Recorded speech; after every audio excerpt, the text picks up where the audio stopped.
भारत के supreme court ने पहली बार निष्क्रिय इच्छा मृत्यु या पैसिव यूथनेशिया को अनुमति दी है।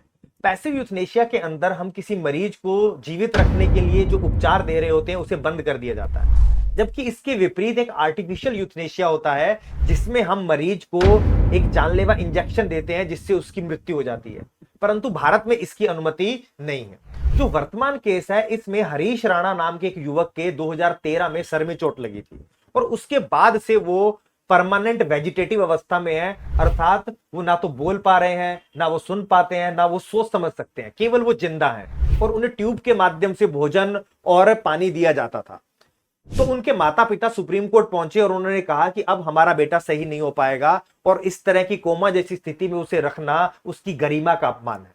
इस पर जस्टिस जेबी परिदीवाल और केपी विश्वनाथ की पीठ ने हरीश राणा के जीवन रक्षण उपचार को बंद करने की अनुमति दे दी। कोर्ट के अनुसार यह निर्णय जानबूझकर जीवन को समाप्त करने के लिए नहीं दिया गया है, बल्कि यह कृत्रिम रूप से जीवन को लंबा खींचने से बचाने के लिए दिया गया है। और कोर्ट ने यह भी कहा कि आर्टिकल 21 के अंतर्गत गरिमा के साथ मरने का अधिकार भी एक मूल अधिकार है।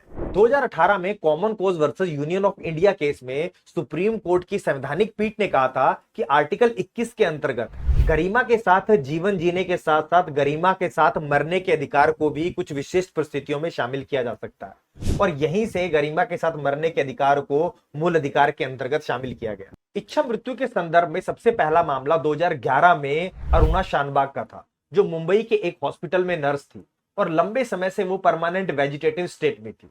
इस केस में सुप्रीम कोर्ट ने पहली बार पैसिव यूथनेशिया को मान्यता दी, परंतु अरुणा शानबाग को इसकी अनुमति नहीं दी गई थी।